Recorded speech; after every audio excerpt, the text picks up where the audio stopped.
Abra sua Bíblia, se assim for possível, na primeira carta do apóstolo Paulo aos Coríntios. Primeira carta do apóstolo Paulo aos Coríntios, nós vamos ler o capítulo 11. Se o pessoal da mídia vai me dar alguma assistência, pastor, deixe conectado no capítulo 11, porque as verdades que eu vou extrair estarão nos versículos do capítulo 11, tá bom? Mas para começar, nós vamos ler o capítulo 11, nós vamos ler os versículos 16 e versículo 17. 1 aos Coríntios, capítulo 11, versículo 16 e versículo 17.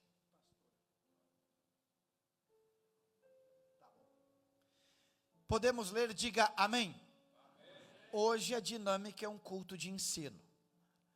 No fim de semana é conferência, então os aspectos de aplicação são diferentes, tá? Capítulo 11, versículo 16 e 17 diz assim: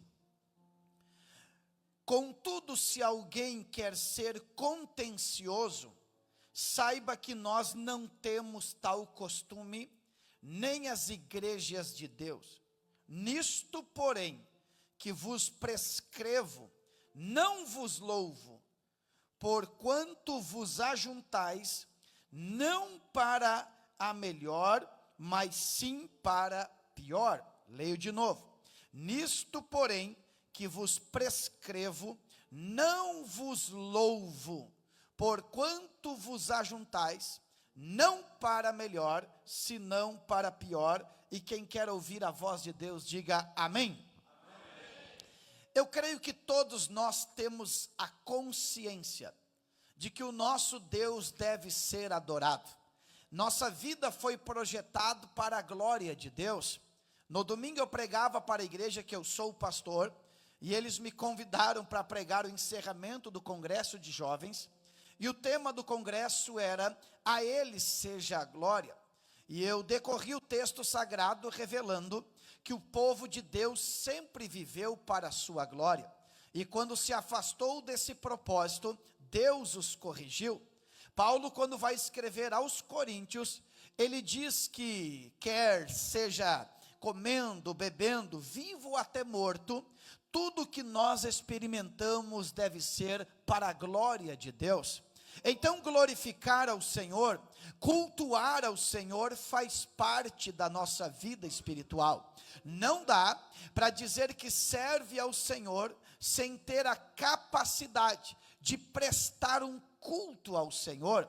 Se vocês lerem a Bíblia, vocês vão ver, e eu li um pouco antes de entrar no templo, quando Salomão, no segundo livro histórico de Crônicas, a Bíblia diz que na inauguração do templo, eles vão fazer um culto, e a Bíblia diz assim: e tendo Salomão acabado de orar, caiu fogo do céu e consumiu o holocausto. A Bíblia diz que a glória de Deus tomou conta daquele ambiente, a tal ponto que os sacerdotes não conseguiam ficar em pé, porque aonde a glória de Deus está, o homem tem que se dobrar. Glória a Deus. Salomão ora, a glória de Deus se manifesta e o fogo cai. Se você ler, por exemplo, Isaías capítulo 6, diz que no ano em que morreu o rei Uzias, eu vi o Senhor assentado em um alto e sublime trono. Mas diz a Bíblia que os séculos dos seus vestidos, a sua glória, invadia o templo, porque quem adora, contemplando o trono, também experimenta a glória de Deus no templo. Oh glória! Quem adora sem contemplar a grandiosidade, a soberania, o domínio do eterno, dificilmente vai perceber a casa se encher da glória de Deus. É prestando culto que a gente tem experiências com Deus. O Salmo de número 73, vocês lembram? As Asaf era um adorador por excelência, tinha a marca da vocação, tinha a marca de ser separado para o Senhor, para o ministério do louvor e do serviço santo. Só que ele mesmo diz assim: enquanto a mim quase me resvalaram os pés, porque atentei na prosperidade dos ímpios. Ele diz que ele ficou embrutecido, o seu entendimento ficou fechado. Mas lá pelo verso 17 ele diz: até que entrei no templo do Senhor e contemplei o fim dos ímpios. Oh, meu Deus do céu! Ele está dizendo: eu estava titubeando ou cocheando em dois pensamentos, eu estava esmorecendo, desanimado, até que eu tive ousadia de entrar no templo, e ali Deus revelou para mim o verdadeiro entendimento. Quantos aqui contestam com uma experiência que houveram dias de desânimo extremo, que parecia que o seu corpo não sairia de casa, parecia que a sua estrutura óssea ia esmorecer, mas decidiu vir, e mesmo de arrasto entrou aqui, mas quando voltou para casa, voltou fortalecido, levantado e respaldado pela presença de Deus.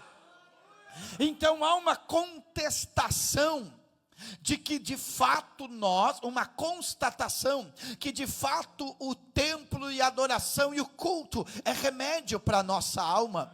A Bíblia conta já no Novo Testamento a experiência de um casal, e a Bíblia faz questão de dizer em Lucas que eles eram avançados em idade. Não obstante a idade ser avançada, tinha um agravante: a mulher era estéril. Que casal era este? A Bíblia fala sobre Zacarias e Isabel, avançados em idade, mas também ela era estéril. E o que me chama a atenção, pastor Marcelo, é que não obstante Zacarias não ter recebido o milagre, ele decidiu fazer um culto. Por mais que ele não havia recebido a resposta, ele foi no templo. Só que ele não sabia que naquele dia Deus quebraria a rotina da vida dele. Eu quero dizer para você, de repente na sua programação é mais um culto, é mais um dia, mas quem sabe na agenda de Deus, Deus decidiu quebrar a lógica e o protocolo para encontrar você. E está Zacarias no ofício do seu ministério. Só que o texto diz que o ser angelical vem e traz uma mensagem dizendo: ó homem, as tuas orações foram ouvidas e as tuas lágrimas foram vistas, e o milagre acontecerá na sua casa. Eu recebo autoridade para profetizar no meio deste culto de ensino, para dizer: Deus pode liberar uma palavra do céu e o milagre ser visto na sua casa. Eu repito uma vez mais: Deus pode liberar uma palavra aqui, mas o milagre ser visto na sua casa. É por isso que, por mais que vivemos em uma terra e uma região de correria, de busca de patrimônio, da necessidade de se estabelecer, não nos esqueçamos que há um mistério de Deus quando o povo se reúne. Há uma bênção providencial de Deus quando nós estamos no culto para adorar ao Senhor. Há uma bênção de Deus estabelecida quando nós decidimos vir à sua casa. Deixo aqui uma palavra: não importa num primeiro momento, não importa num primeiro momento como você chega, mas como você se comporta. Deus está com os seus olhos como tocha de fogo reunidos sobre você. Quantos vieram no culto? Quantos vieram no culto? A Bíblia fala de um homem chamado Simeão, tinha idade avançada, mas Deus havia dado uma promessa para ele. Deus havia dado uma promessa: você não vai fechar os teus olhos, não vai descer, não vai deixar de estar na terra dos viventes enquanto os teus olhos não contemplam o Salvador. Ele não encontrou o cumprimento da promessa no shopping, nem na praça, mas a Bíblia diz que ele foi no templo, e lá os seus olhos contemplaram o cumprimento da promessa. Quem recebe esta palavra? No mesmo contexto, diz que havia uma viúva E essa senhora era avançada em idade, 84 anos. E ela servia a Deus aonde? No templo, de dia e de noite, com orações e com jejum. E ela dava testemunho. Sabe qual era o testemunho que Ana dava? Ela saía do templo, ela sabia que a fumaça do sacerdote não era a glória. Ela sabia que o movimento do sacerdote não era a presença de Deus. Mas ela saía dizendo a promessa. Qual era a promessa? A glória da segunda casa será maior do que a primeira. Culto não tem a ver com o que eu sinto, culto tem a ver com o que eu creio. Glória. Saudoso pastor Luiz Antônio da Luz dizia que em relação à nossa fé, tem coisas para crer, tem coisas para saber e tem coisas para sentir. É bem verdade que nem todos os dias se sente, nem todos os dias a pele arrepia, nem todos os dias os olhos são molhados pelas lágrimas, mas nós viemos aqui oferecer o nosso culto racional, e por bondade de Deus, se Ele quiser intervir, eu vou lembrar de você de um dia que Ele interviu. A Bíblia diz, estavam todos reunidos no mesmo lugar. Era mais uma reunião com um agravante, medo dos judeus que perseguiam os crentes, mas estavam todos reunidos no mesmo lugar. De repente, veio do céu um som como de um vento veemente e impetuoso, e encheu toda a casa, e todos foram cheios do Espírito de Deus, e passaram a falar em outras línguas. Quem quer uma experiência com Deus no culto? Agora preste atenção, esta palavra Deus liberou meu coração na sexta-feira, e eu preguei para a nossa congregação do nosso campo a mais longe, a do interior, dá uns 35 quilômetros de casa, e eu preguei esta mensagem para eles, ensinando eles, porque era um culto de ceia. Eu quero que você preste atenção agora. O nosso culto ao Senhor, ele tem duas dimensões para aplicar na vida espiritual. Ela tem a dimensão da aplicabilidade do individual e do coletivo. As implicações do individual são menores, as implicações do coletivo são maiores, porque há um momento de culto a sós com Deus. Mateus capítulo 6, versículo 6 diz, entra no teu quarto e fecha a tua porta, e o teu Deus que te vê em secreto te recompensará publicamente. Mas existe o culto coletivo. Inclusive, para que haja culto, Jesus estabeleceu esta ordem: onde estiverem 2 ou 3 reunidos, eu estou no meio. Quantos aqui já receberam um milagre durante o culto? Quantos já receberam? Alguém aqui foi batizado no Espírito Santo durante um culto? Alguém já foi batizado no Espírito Santo? Quantos aqui já receberam uma palavra que transformou o rumo da própria vida no culto? Quem já recebeu? Agora, o que me chama a atenção e é o que eu quero abordar com vocês, é que Paulo é conhecedor do poder de um culto. Paulo é conhecedor do poder de uma reunião, a tal ponto que ele escreve aos Efésios dizendo, quando vos reunis, o que vocês devem fazer? Um tem salmo de, quem tem doutrina, traga a doutrina. Ele está dizendo, há uma bênção quando o povo de Deus se reúne. Mas quando ele escreve aos Coríntios, o texto que nós lemos, Paulo ele diz que não há motivo para elogiar. Perceba que esta igreja é uma igreja que é tomada pelos dons espirituais, a tal ponto que quando um pecador entrava no culto, a Bíblia diz que Deus tomava um profeta, e esse profeta revelava o coração do pecador. Era uma igreja empoderada pelo Espírito Santo, não tinha dificuldades em se reunir, mas Paulo, ele faz algumas observações críticas, e ele começa dizendo assim, nisto aqui eu não tenho motivo para elogiar vocês, nisto aqui eu não tenho motivo para elogiar a prática cultual de vocês. E aí ele diz, porque na verdade, quando vocês se reúnem, ao invés de ter milagres, ao invés de ter transformações, ao invés da glória de Deus se manifestar, ele diz, vocês não se reúnem para melhorar, vocês se reúnem para piorar. E aqui me deu temor, porque na minha mente, um culto sempre deve me beneficiar, um culto deve me renovar, me transformar, me moldar. Mas Paulo dá um contraponto, ele está dizendo que tem culto que não nos melhora, mas nos piora. Quando Paulo escreve, por exemplo, a Timóteo, ele diz: guarda o bom depósito. Deixa eu usar esta figura de linguagem. Para mim, culto sempre é crédito. Eu venho e guardo no bom depósito. Mas Paulo está dizendo que tem culto que é débito. Ao invés de eu sair farto, eu saio escasso. Ao invés de eu sair fortalecido, eu saio enfraquecido. Ao invés de eu ter experiências com o Espírito Santo, eu endureço o meu coração e não recebo o que Deus tem para mim. A pergunta, querido pastor, é esta: quando é que o culto me faz mal? Quando é que o culto não tem os seus benefícios atribuídos à minha frequência? Quando é que o culto pode me machucar?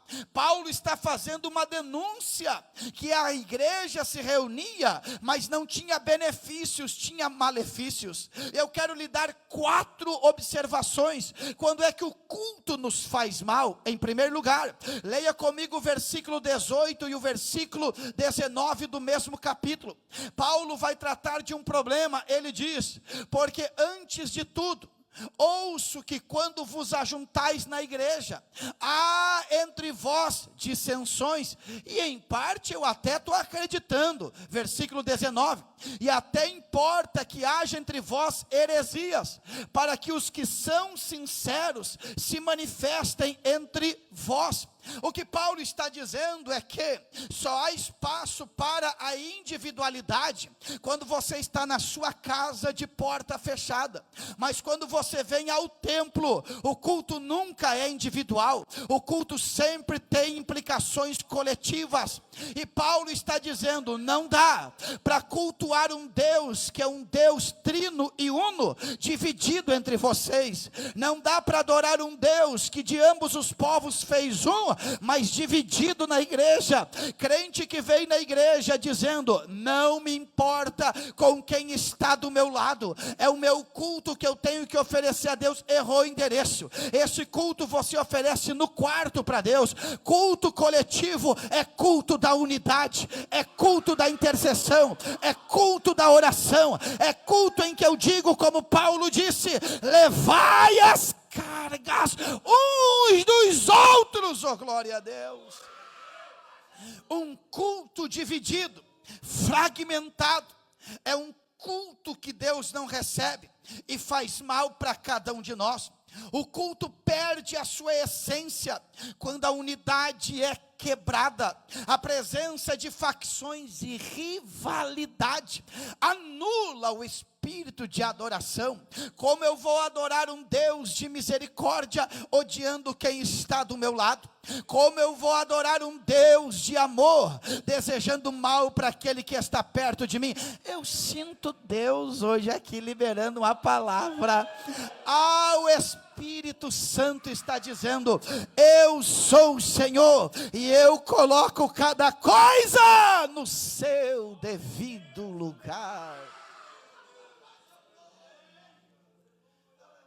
O que diz o Salmo 133, versículo 1? Quão bom e quão agradável é que os irmãos vivam em... Eu gosto da expressão harmonia. Diga após mim: harmonia. Porque o aspecto união, na verdade o aspecto união no nosso idioma perde um pouco da essência do que deveria ser unidade. União tem um pouco mais a ver com espaço geográfico, e às vezes até a mesma direção que estamos indo, mas unidade tem a ver com o propósito do Espírito. É por isso que Paulo escreve aos Efésios dizendo que nós devemos preservar o vínculo da unidade. Nós devemos preservar. Só que Paulo está dizendo que eles estão faccionados, divididos. E Paulo chega a dizer, pastor Marcelo, que esta divisão beira o precipício da heresia. Só que Paulo vê algo bom. Ele diz que quando facções e heresias surgem, Deus tira as máscaras dos crentes e só os verdadeiros aparecem para adorar a Deus. Então, quando há uma divisão, é o próprio Deus dizendo: eu estou usando a ignorância dos homens, o coração de pedra, para sacudir a figueira, mas quem está firmado vai permanecer. Recebe esta palavra. Então, na ótica de Deus, Deus me vê mais do que o meu penteado. Deus vê além da gravata que eu uso. Deus vê além do abraço que eu dou ao companheiro de ministério. Deus olha ao coração. Eu sou o Senhor que sondo mentes e corações. Oh, glória! Então, esse culto não nos melhora, esse culto nos piora. Qual é a razão de virmos à igreja? É porque somos seres gregários. Deus nos chamou para a unidade, Deus nos chamou para estar junto. Então, se preocupe com um crente que simplesmente vem à reunião, coloca a Bíblia debaixo do braço ao sair, não cumprimenta ninguém, não investe tempo no relacionamento e vai embora. Pode ser, é um pré-julgamento, viu? Pode ser, eu também não sei as feridas que ele tem, mas pode ser que esse crente não seja um adorador, mas que ele seja só um consumidor do sagrado. Ele vem na igreja com a ideia da demanda e da exigência. Ele não vem na igreja, como disse o salmista: entrai por aquelas portas com ações de graça. Quem quer participar de um culto que produz transformação? Unidade. Paulo está dizendo que o culto que tem divisão é um culto que não produz melhora nenhuma em nós. Você lembra de Mateus capítulo 5, quando Jesus vai tratar sobre altar? Olha, Jesus fala sobre altar, oferta e perdão. Isso é culto. Ele não consegue desvincular estas três verdades: altar, oferta e perdão. Ele chega a dizer assim: quando você levar a sua oferta diante do altar, lembrar do quê? Que alguém tem algo contra você. Ei, deixa a tua oferta, primeiro vai e te reconcilia com o teu irmão, porque mais importante que oferecer dinheiro é manter vínculos que têm valores. Oh, glória! Vocês estão entendendo o que o pastor Marcelo quer ensinar hoje? Quando o Espírito Santo ministrou essa palavra ao meu coração, me deu medo, porque eu não quero que algo tão sublime me cause dano. Eu não quero que algo tão sublime, ao invés de me edificar, me destrua. E Paulo está dizendo: eu queria elogiar, mas eu não posso elogiar, porque tem divisão, e às vezes a divisão, ela vem pintada de um verniz gospel de ouro. Alguém diz assim: ei, eu sou de Apolo. O outro diz: mas eu sou de Pedro. O outro não é nem de Pedro, é um Pedro diferente: eu sou de Cefas. Mas o outro diz: eu sou de Paulo. E o outro mais espiritual diz: eu sou de Cristo. E Paulo já cancela isso. Gente, quem é Paulo? Quem é Pedro? Quem é Apolo? Porque um planta, o outro rega, mas é Deus que dá o crescimento. E ele explica, ele diz lá em Coríntios capítulo 3, olha o que ele diz: tanto o que planta, quanto o que rega, são um. É claro que no versículo anterior ele diz que um planta e outro rega, são dois, mas agora ele converge a mentalidade, dizendo tanto o que planta e o que rega são um. São dois porque são indivíduos, mas são um porque o propósito é um, é caminhar junto para a glória de Deus. Oh, glória! Eu sempre me preocupei. Quando eu leio Lucas capítulo 10, eu acho assim, na minha visão, que a estratégia, quem sabe, não era das melhores no primeiro momento. Porque o texto diz que Jesus mandou de dois em? De dois em? Por que ele mandou de dois em dois? Na minha visão, como ele mesmo diz que grande é a seara e poucos são os trabalhadores, envia um para cada lado. Mas não, ele mandou de dois em dois por duas razões. Primeiro, porque para Jesus é mais importante solidez que rapidez. Para o Senhor é mais importante solidez que rapidez. E também tem uma outra observação. Jesus está dizendo: eu vou mandar vocês dois juntos, porque primeiro, o evangelho tem que funcionar entre vocês, para depois funcionar na casa que vocês vão pregar. Alguém recebe esta palavra? Primeiro tem que funcionar entre vocês, tem que haver perdão, ajuste de visão, cumplicidade na caminhada. Então, aonde vocês chegarem, vocês serão irresistíveis, pelo poder da palavra de Deus, ó glória. Em segundo lugar, quando é que o culto me faz mal? Em primeiro, é quando eu cultuo a Deus dividido. Em segundo lugar, está no versículo 20, 21 e 22. Perceba que o apóstolo Paulo vai tratar nesses versículos, depois de tratar da divisão. Olha o que ele diz: de sorte que quando vos ajuntais num lugar, não é para comer a ceia do Senhor, porque comendo cada um toma antecipadamente a sua própria ceia. Assim um tem fome e outro embriaga-se. Olha o que ele diz agora no versículo 21. Não tendes porventura casas para comer e beber? Olha o que ele faz a divisão. Lá dá para ficar sozinho, agora aqui não. Ele diz: ou desprezais a igreja de Deus e envergonhais os que nada têm? Que vos direi? Vou elogiar vocês? Nisto eu não posso elogiar vocês. Paulo está falando daquela ceia de amor. Quando os crentes iam, às vezes nós fazemos isso, né? Depois do culto, cada um traz algum prato, um lanche, e a gente se reúne para glorificar Deus, se alimentando. Geralmente a gente traz um pratinho, volta com 3 ou 4 para casa. É lindo isso aí. E Paulo está dizendo: tem um probleminha entre vocês, porque esta ceia que vocês chamam de amor é só no nome, na prática é a ceia do egoísmo. Porque um grupinho vinha antes e dizia assim: ó, vamos comer antes que o pobretão vem para a igreja, vamos comer antes que o miserável chega, vamos se alimentar, depois nós fizemos nosso culto e está tudo beleza. Eles esqueceram que os pobres não viam a comida, mas tem um que tem olhos como tocha de fogo, que estava contemplando todas as coisas. O que Paulo está dizendo é que quando o interesse próprio substitui o amor ao próximo, Deus não recebe o culto. Irmãos, eu ouvi o padre Fábio de Mello falar algo há poucos dias atrás, e ele estava repetindo a fala de outro alguém que eu não lembro, mas eu lembro que foi ele que disse isso. Ele disse assim, ó: as pessoas dizem que todos os loucos, que todos os que estão na igreja são loucos. Ele disse: eu não digo que todos que estão na igreja são loucos, mas que todos os loucos vão para a igreja. Nós temos uma disfunção psicológica, nós temos esse problema de dupla identidade, de dupla face, de dicotomia de fé, dicotomia de caráter. Que é dicotomia?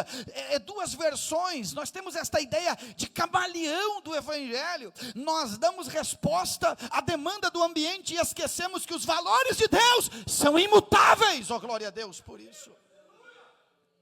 Nós vamos nessa dicotomia: aqui eu tenho esta postura, aqui eu tenho outra postura. E eles diziam: vamos nos alimentar primeiro. Quando chegar os pobres, os miseráveis, nós já estamos fartos, então fazemos a ceia do Senhor. Paulo está dizendo: gente, não dá para ter essa dicotomia. Pensa o céu olhando, todo mundo olha para cá. Você sabe que nós temos dois elementos na ceia, que é o suco e o pão. O suco representa o quê? O sangue. E o pão representa o quê? O corpo. Qual é a atribuição que a Bíblia faz sobre o corpo e sobre o sangue? A Bíblia diz que o corpo foi moído por amor a nós, e o sangue foi vertido. Repito, o corpo foi moído e o sangue foi vertido. Sabe o que Paulo está dizendo? Gente, não cabe na mente de Deus a ideia que vocês comem um pão que representa um corpo partido e moído, mas vocês não conseguem repartir o que vocês têm. Paulo está dizendo: gente, Deus não consegue conceber a ideia que vocês bebem do suco que representa um sangue sem pecado, que foi vertido por vocês, e vocês não querem nem sofrer por alguém. Olhe para cá: culto que não coloca Deus em primeiro lugar, mas o necessitado diante dos teus olhos, é um culto para você mesmo. Isso te piora. Quem quer receber visão do céu para contemplar quem está na sua frente? Que tremendo isso aqui, pastor Marcelo. Irmão, olhe para cá. Você sabe quais são as duas coisas mais importantes da nossa religião? Deus e, em segundo lugar, as pessoas. Lucas 10, 27 diz o quê? Amarás o Senhor teu Deus sobre todas as coisas, e o teu próximo como a ti mesmo. Então Paulo está dizendo que em Corinto cada um buscava satisfazer apenas as suas necessidades. Culto centrado no eu é culto vazio, porque adoração exige doação e não egoísmo. Vocês sabem que eu tenho ensinado a igreja brasileira por onde eu prego esta verdade. Olhe para cá, todo mundo. Nós temos que descobrir as raízes do sistema da nossa crença. Às vezes nós servimos a nós mesmos com um ar de espiritualidade e puritanismo. Sabe como é que eu aplico isto? Olhe todo mundo para cá. Eu digo para a igreja brasileira, imaginemos que nós temos uma salva deste lado. Salva se diz aqui? Que representa o continente africano. E uma salva que representa o continente europeu. E mostremos umas imagens do continente africano. E mostremos umas imagens desta região nossa aqui. Qual das duas salvas, na hora do desafio da oferta missionária, vai encher mais rápido?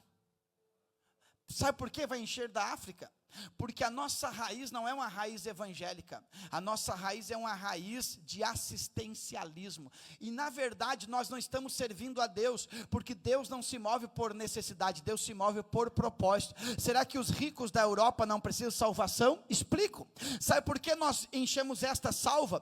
Porque no fim nós estamos fazendo o quê? Nós estamos manifestando o nosso narcisismo, e o narcisista, ele se cerca de pessoas que se tornam a lagoa que reflete a imagem que ele criou, ele tem síndrome de Messias. Então uma oferta no continente africano, por menor que seja, ela se torna grande pelas necessidades, mas uma oferta, por maior que seja, na conversão da moeda para o euro, ela se torna pequenina. Então não se trata da necessidade, mas do quanto o meu protagonismo aparece na miséria do outro. Às vezes o palco da miséria do outro é o palco do estrelismo da minha falsa espiritualidade. Olha para mim aqui, ó. Ele vai tirar as escamas dos teus olhos. Tem que olhar para o céu, mas tem que olhar ao redor. Tem que servir a Deus, mas lembrar que Deus se manifesta nos trapos da manjedoura. Que palavra de Deus, hein? Deus se manifesta no trapo da manjedoura. Deu para entender a minha aplicação? Quantas pessoas apresentam os filhos para Deus e nunca foi para Deus que eles apresentaram, foi para eles mesmos? E eu explico. Porque as pessoas pensam que apresentar criança na igreja é uma simpatia evangélica, que livra do mal. Não, nós não apresentamos um filho para Deus para ele livrar do mal. Nós apresentamos por gratidão, porque ele é o dono da vida. Mas as pessoas, quando apresentam um filho no altar e o filho é pequenininho, elas apresentam com temor. Deus está aqui, porque na verdade elas se consideram frágeis para cuidar daquela criança tão pequena. Mas quando o filho cresce, eu falo com pais: rapaz, vamos mandar o seu filho para a missão. Não, Deus o livre. Ou seja, nós nunca entregamos para Deus, nós usamos Deus como um escudo e um broquel para proteger aquilo que nos faz bem. Resumindo, não é a Deus que estamos servindo, mas é a nós mesmos. Então olhe para cá, quando o Senhor manifestar os trapos da manjedoura, saiba, ali pode estar Jesus. Quantos aqui, olha o que eu vou perguntar, quantos aqui querem uma visitação forte da presença de Deus? Quantos? Eu quero, quantos querem? Pergunto, quantos querem uma visitação forte da presença de Deus? Pergunto agora, quantos querem visitar Deus? Porque a gente tem a ideia de Deus nos visitar e esquecemos que nós podemos visitar Jesus sem ir para o céu, porque ele disse: eu estive preso e me fostes ver, eu estive nu e me vestiste, eu tive fome e me deste de comer, porque quando fizestes a um desses pequeninos, a mim o fizestes. Quem recebe esta palavra? Eita! Quem está entendendo o que o pastor está ensinando hoje? Quem vai ao culto apenas para receber, volta pior do que chegou. Você sabe que eu tenho uma prática pedagógica, eu, pastor Marciano. É muito raro o culto que eu vou e eu não dou uma oferta. Eu não estou falando da quantidade da oferta, é uma pedagogia minha. Todo culto eu levo uma oferta. Se eu não levo, eu pego de alguém que está do meu lado. Mas é muito difícil eu não levar uma oferta. E eu vou dizer por quê. Imaginemos que eu vou participar de 20 cultos no mês. Imaginemos que eu só tenha R$20 para dar de oferta, na mesma igreja. Se eu der de uma vez só, não vai para o mesmo caixa que eu der 20 vezes uma oferta de R$1? Vai. Mas a pedagogia minha é que eu quero lembrar todo culto quem é o meu provedor. Eu tenho que botar a mão no bolso e ofertar. Nem que for uma moedinha, eu tenho. Porque é naquela hora que eu digo, eu estou lembrando que o dinheiro está no bolso, não está no coração. Quem manda ainda é Deus, Ele é o provedor. E Deus nos prospera para aliviar a dor do aflito. Quem recebe esta palavra? Versículos 23 ao 26 agora.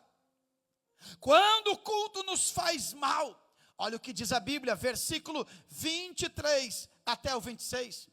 Porque eu recebi do Senhor o que também vos ensinei, que o Senhor Jesus na noite em que foi traído tomou o pão, e tendo dado graças o partiu e disse, tomai, comei, isto é meu corpo que é partido por vós, fazei isto em memória de mim. Olha o que diz agora. Semelhantemente também depois de cear tomou o cálice dizendo, esse cálice é o novo testamento no meu sangue, fazei isto todas as vezes que beberdes em memória de mim. Versículo 26, porque todas as vezes que comerdes este pão e beberdes este cálice, anunciais a morte do Senhor até que Ele venha. Quando é que o culto me faz mal? Quando esquecemos o propósito central do culto. Paulo está dizendo que o culto tem um propósito, é de manter Jesus vivo na nossa memória. Então o propósito central do culto é servir a Jesus. Crianças, escutem o pastor. O propósito central do culto é ouvir Jesus. Adolescentes, ouçam, é servir a Jesus. Não importa se eu sou músico e eu estou na escala, mas cheguei, alguém me substituiu, eu não tenho direito de me ofender, porque eu posso não ter utilidade visível, mas eu tenho culto invisível para a glória de Deus. Quem sabe eu estou escalado para pregar, e eu me preparei a semana toda. Tire da tua cabeça essa ideia de sinergia, que eu faço a minha parte, Deus faz a dele. Deus faz tudo em todos, por meio de todos, a glória é dele. Aí eu oro, jejum, venho para o culto, e o pastor Marcelo recebe o pastor Marciano, por exemplo, e diz, varão, não pregue hoje, vamos receber o pastor. Não te ofenda, porque você não vai ficar no palco da evidência, mas vai estar no altar da adoração. Jesus ainda é o centro do nosso culto.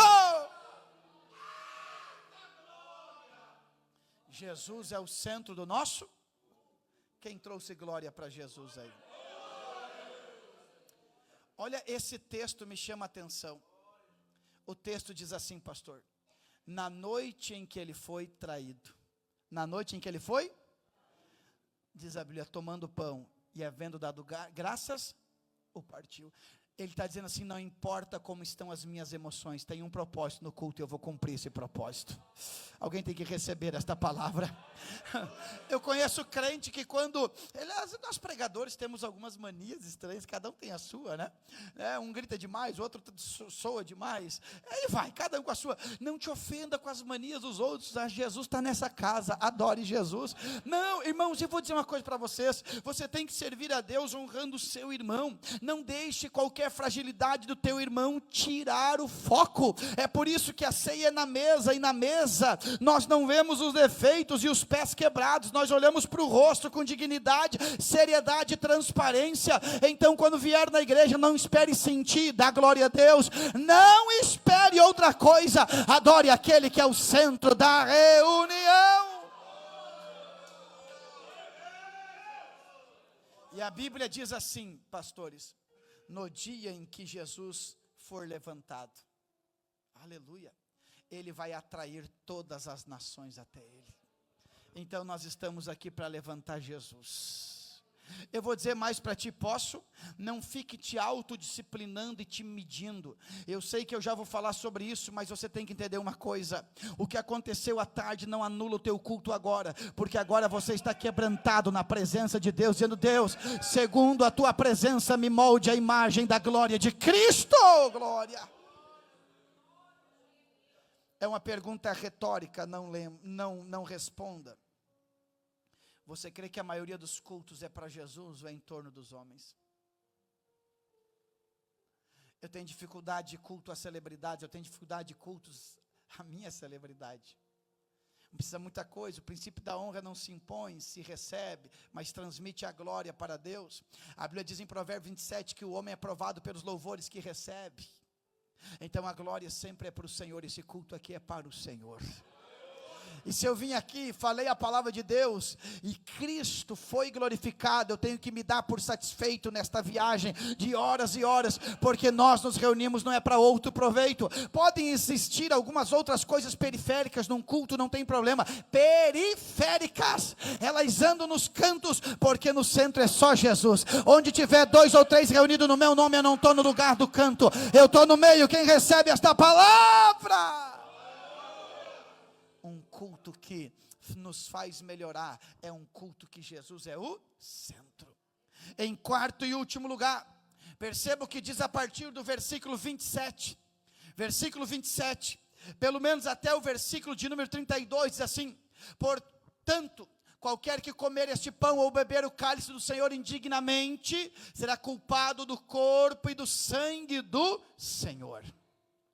Examine-se, pois, o homem a si mesmo, e assim coma deste pão e beba deste cálice.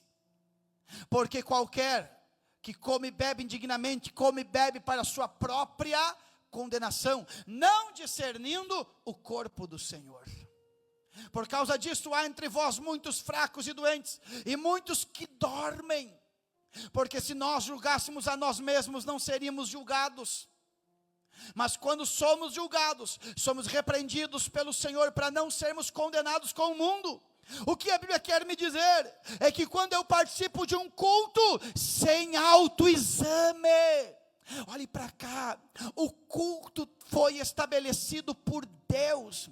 Não, queridos, boas intenções não cultuam a Deus. A Bíblia diz que a arca está sendo transportada sobre um carro novo, puxada por bois. Os bois tropeçam, a arca vai cair. A Bíblia diz que Uzá estendeu a sua mão na intenção da arca não cair. E o texto na minha tradução diz: e Deus o matou por sua irreverência. O nome dele se tornou o quê? Pérez Uzá, que significa Deus fez uma rotura. Eu não sei como foi, eu não sei como é que foi, mas Deus abriu um buraco no meio de Uzá, que dava para ver do outro lado. Mas pastor, eu tenho boa intenção não cultua a Deus. Há poucos dias atrás, com carinho, com temor, eu fui vários cultos, e nós temos adolescentes crescendo, desenvolvendo, e a filha de um dos nossos pastores auxiliares, obreiros, tocava o violão e cantava, mas ela ia para o norte, e o violão ia para o sul, e culto não é lugar de ensaio, culto é lugar de excelência, de serviço prestado. Eu esperei e chamei os pais, e disse: não me estragam a menina, deixa só cantar, ensaia em casa, e quando estiver bem, venha e dê o melhor para a glória de Deus aqui. Nós estamos aqui para adorar o Senhor, não do nosso jeito. Ele estabeleceu o modelo, glória. Foi só um exemplo, pastor. A Bíblia diz: aquele que milita não se embarace nos negócios desta vida, a fim de agradar aquele que o alistou. Ou seja, Deus estabeleceu princípios, não são boas intenções. Os puritanos e os reformadores tinham algo chamado fator regulador do culto. Como nós sabemos que um culto agrada a Deus? É a palavra que nos orienta. É como aquela anedota, aquela historinha da mulher que chegou no céu e o Senhor disse: aparte-se de mim porque eu não te conheço. Ela disse: como que o Senhor não me conhece? Se todo todos os dias eu fazia uma torta de chocolate para o Senhor, eu colocava na janela de casa para lhe oferecer como uma oferta agradável, e o Senhor disse: eu vi que você fazia uma torta de chocolate, mas você nunca me perguntou se eu gosto do sabor de chocolate. Não basta fazer, tem que fazer segundo a receita que Deus ordenou. Quem recebe esta palavra? Paulo está dizendo que um culto sem autoanálise vai trazer fraqueza, vai trazer doença e vai trazer morte. Porque tem crente que vem, mas nunca melhora, porque ele não vem fazer do jeito que agrada a Deus. E culto que não agrada a Deus nos faz piorar.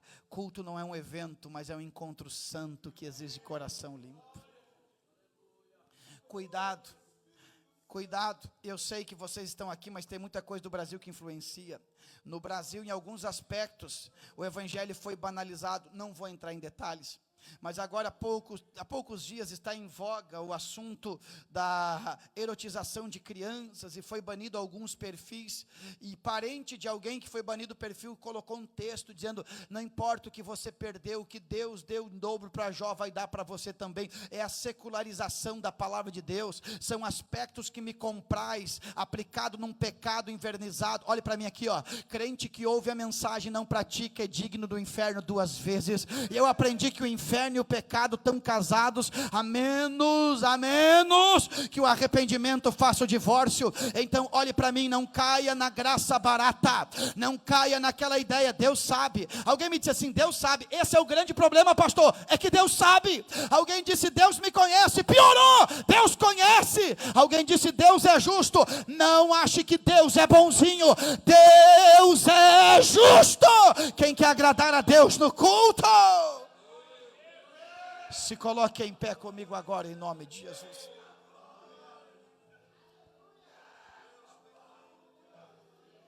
Sabe o que eu tenho medo? Eu tenho medo de mim. Eu tenho medo de uma graça que me perdoa, mas não me dá graça para vencer o pecado. Irmãos, as nossas igrejas estão cheias de pessoas que ouvem a mensagem, que choram, mas voltam para os seus pecados de estimação. É verdade, pastor. Elas têm a religião do alívio de consciência. Eu já participei dessa religião, e geralmente as reuniões eram por domingo de manhã. Nós guardamos um dia que chamamos de santo, ao ponto de não comer carne vermelha, mas não importa se no outro dia eu bebo uma caixa inteira de cerveja, porque o importante é estar na reunião do alívio de consciência, não na reunião que transforma a nossa vida. Então, quando eu venho diante do Senhor, olhe para mim, quando eu venho diante do Senhor, eu sou casado, eu tenho filhos, eu tenho um filho que vai fazer 21 anos, eu tenho uma filha que tem 17 anos, eu tenho uma esposa. Vocês já notaram que o diabo é especialista? Meia hora antes de você vir para a igreja, ele quer botar uma treta na sua casa, um problema? É meia hora antes de vir para a igreja. Se você vencer aquilo ali, não tem diabo e nem diabo que bagunce com você. Mas quantas vezes você vem no culto e não está legal? Arranhou a relação. Sabe aquela historinha do Elias que teve que arrumar o altar? Quem de nós nunca tropeçou no próprio altar e derrubou uma pedra? Não é verdade? Quem de nós não veio para a igreja atribulado? Só que tem problema não, irmão. Mas chegou aqui para cultuar, a gente tem que fazer o quê? Com temor. Mas por que alguns não arrumam o altar? Porque pedra a gente não pega ereto, a gente tem que se dobrar para pegar a pedra. E é na humildade que Deus restaura o nosso altar e o fogo cai. É um culto de ensino, eu quero encerrar a minha palavra. Você quer orar comigo agora? Vamos orar junto? Se você ouviu a mensagem em alguma área, o Espírito Santo falou contigo, tu quer orar comigo aqui no altar agora, aqui, sem esperar por ninguém. Tem coisa que não se convida ninguém para vir, é a gente e o Espírito Santo. Pastor, eu quero sim servir a Deus com totalidade, com integralidade. Você quer orar comigo agora? Eu não vou orar por você, eu vou orar com você. Se você quer orar comigo, sai do seu lugar e venha no altar em nome de Jesus. Venha que nós vamos orar juntos agora. Sabe por que eu digo orar com você? Porque eu aprendi que se o pastor orar pela ovelha, Deus toca na ovelha na hora. Mas se a ovelha decidir orar, Deus transforma ela. E Deus não quer só tocar a gente, Ele quer transformar a gente. Oh glória, venha que nós vamos orar juntos em nome de Jesus. E nós vamos dizer: Deus, é segundo a tua palavra, é segundo a tua palavra. Nós queremos um culto que nos melhore, que nos molde, que nos deixe mais próximo de Deus, que nos santifique na verdade. A tua palavra é a verdade. Nós queremos um culto que abra a dimensão do céu, que seja transcendente, que nós tenhamos experiências com Deus, experiências reais, palpáveis, frutíferas, que nos transformam. Oh glória, sai do seu lugar e vem orar comigo agora. Agora nós vamos orar. Fecha os teus olhos. Senhor, não há outro sentido em nossa vida senão viver para a sua glória. Não há outro sentido em nosso ser se não for viver plenamente para a sua glória. A tua palavra foi exposta, foi declarada, falou conosco de maneira especial. Eu sei que nós temos necessidades múltiplas, precisamos de milagres, precisamos de intervenções divinas, mas se o Senhor não fizer, tu continua sendo Deus. Se o milagre não chegar, nós continuaremos te adorando, porque o importante da nossa vida é viver para a sua glória, é morrer para a sua glória. Então, Senhor, recebe a nossa adoração agora. Levante as tuas mãos sem ira e sem contenda, levante as tuas mãos limpas, coração purificado, para habitar no santo monte do Senhor. Pai, eu declaro a tua bênção, eu declaro a tua graça e a unção do teu Espírito sobre a vida dos meus irmãos, em o nome